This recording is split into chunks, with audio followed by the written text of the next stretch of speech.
Vote ঘোষণা হওয়ার সঙ্গে সঙ্গে পর্যবেক্ষকদের, বিশেষ করে পুলিশ অবজারভার এবং জেনারেল অবজারভার, স্পেশাল যিনি হবেন বিশেষ পর্যবেক্ষক এবং বিশেষ পুলিশ অবজারভার, তাদেরকে আসার কথা আমরা বলেছি এবং আমরা বলেছি লাগাতার তারা রাজ্য জুড়ে ট্যুর করুন। রাজ্য পুলিশ, রাজ্য প্রশাসনের কোনো কথা তারা যেন বিশ্বাস না করে। তারা নিজস্ব সূত্র, কেন্দ্রীয় গোয়েন্দা বাহিনীর সূত্র এবং বিরোধী দলের যে বিভিন্ন ইনপুট, সেই ইনপুটের উপর তারা যেন কাজ করেন এবং নিজেরা সিদ্ধান্ত নেন। প্রতিবার সাধারণত আমরা দেখেছি যে একজন বিশেষ অবজারভার এবং একজন বিশেষ পুলিশ অবজারভার আসে। আমরা বলেছি যে কোনো প্রাক্তন মুখ্য সচিব অথবা কোনো প্রাক্তন ডিজিকে, যিনি স্বনামে খ্যাত, এমন কোনো কাউকে এখানে বিশেষ অবজারভার এবং বিশেষ পুলিশ অবজারভার হিসাবে আনা হোক। অনেকেই বিশ্বাস করেন যে এখানে যে সিইও অফিস রয়েছে, সেই সিইও অফিস তৃণমূলেরই শাখা অফিস হিসেবে কাজ করে। আমরা এটাও বলেছি যে এই সিইও অফিসে দীর্ঘদিন ধরে যারা কাজ করছেন, 5 বছর 10 বছর ধরে কাজ করছেন এবং যারা শাসক দলের ডাক হরকরার কাজ করেন, তাদেরকে এখান থেকে সরাতে হবে। একই সঙ্গে বিশেষ অবজারভার এবং পুলিশ অবজারভারের সঙ্গে তাদের সহযোগিতা করার জন্য অন্তত 5 জন, তাকে সহযোগিতা করার জন্য 5 জন আরও আইজি স্তরের অফিসারকে বিশেষ অবজারভার, বিশেষ পুলিশ অবজারভার এবং বিশেষ অবজারভার হিসেবে নিয়োগের জন্য আমরা বলেছি। এর বাইরে যে কনফিডেন্স বিল্ডিং মেজার, অর্থাৎ এই যে সেন্ট্রাল ফোর্স আসবে, সেন্ট্রাল ফোর্সের যে 150 company central force already central force আসতে শুরু করেছে।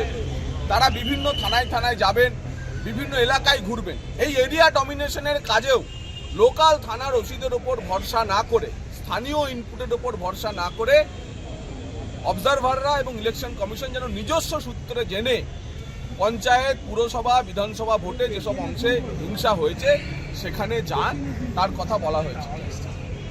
এবং একইভাবে পর্যবেক্ষকদের সঙ্গে সিএপিএফ এর কোঅর্ডিনেশন আরও বাড়ানোর কথা বলা হয়েছে এবং কেন্দ্রীয় নির্বাচন কমিশন আইনের মধ্যে, ভারতবর্ষের জনপ্রতিনিধিত্ব আইনের মধ্যে যা যা পশ্চিমবঙ্গে শান্তিপূর্ণ, নিরপেক্ষ, নির্ভয়ে ভোট করানোর জন্য দরকার তা তারা করবেন বলে জানিয়েছেন।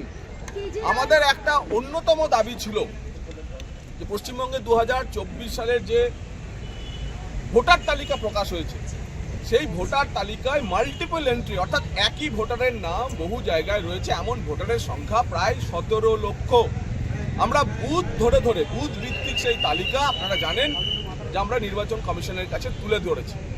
এই যে 17 লক্ষ মানুষ যাদের একাধিক জায়গায় নাম রয়েছে, তাদের নামও যাতে বাদ দেওয়া যায়, সেই দাবিও আমরা নির্বাচন কমিশনের কাছে জানিয়েছি। এবং 2 স্টেপ ভেরিফিকেশন, অর্থাৎ ভোটার যে ভোট দিতে আসছে বুথে, আমরা পশ্চিমবঙ্গে প্রথম চালু করতে বলেছি যে অন্ততপক্ষে 2 বার যেন ভোটারের আইডেন্টিটি পরীক্ষা করা হয়, ভোটারের পরিচয়পত্র দেখা হয়। তো আইনের মধ্যে থেকে যা যা করা সম্ভব, এই আশ্বাস আমরা কমিশনের ফুল বেঞ্চের কাছ থেকে পেয়েছি। এবং একইভাবে আমরা বলেছি যে অতীতে ভোটের কাজে থেকে যাকে সরিয়ে দিয়েছিল কমিশন, যে সমস্ত অফিসার, পুলিশ অফিসার হোক, সাধারণ প্রশাসনের অফিসার হোক, তাদের কাউকে যেন এবারের ভোটেও দায়িত্ব না দেওয়া হয়, সে কথাও আমরা কমিশনকে বলেছি। এবং কমিশন বলেছে যে অন্যান্য সব জায়গার মতো এক্ষেত্রেও আগে যাদেরকে ভোটারের কাজ, ভোট গ্রহণ প্রক্রিয়া থেকে বা ভোট প্রক্রিয়ার মধ্য থেকে সরিয়ে দেওয়া হয়েছে, তাদের কাউকে এবারেও দায়িত্বে রাখা হবে না।